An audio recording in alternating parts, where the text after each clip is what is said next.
Now there was a wealthy man who lived in Maon, and his name was Nabal. He owned many sheep and goats, and his workers were shearing them in the hills of Carmel, but something was stirring beyond the hills.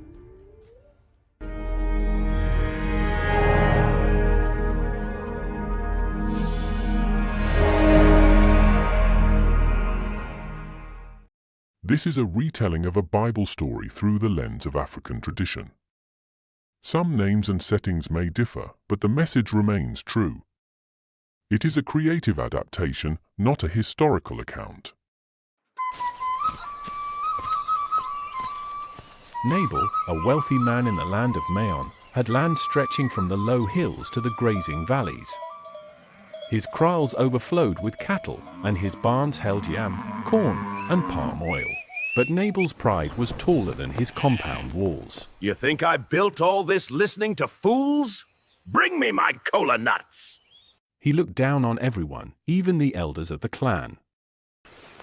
David, the warrior anointed but not yet crowned, was living in the bush with his loyal men. They protected nearby villages, even the herds of Nabal, without asking for payment. As Nabal celebrated his harvest, David sent messengers to greet him with respect. Ha! Tell him I owe him nothing. He sent them away with mocking laughter. I owe him nothing. David rose, eyes burning. Every man, pick your arms. We go to Nabal's house. Not one male will live by morning. A servant who knew the weight of the words could not keep silent. With cautious steps, she made her way to her quarters, heart pounding. Madam, David is coming. Blood will flow. Abigail went without telling Nabal. On the narrow path, she met David and his men, faces set for blood. David lowered his sword. A few days later, Nabal heard of what had almost happened. His pride broke suddenly. He collapsed. 10 days later, he died.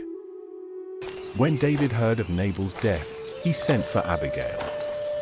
"Come and walk beside me.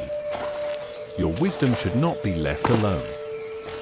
She became his wife. And so, one woman's wisdom saved many lives. A proud man fell, but a humble voice lifted a warrior from vengeance.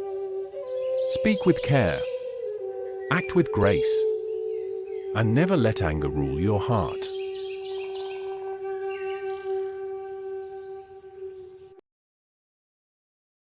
Please subscribe.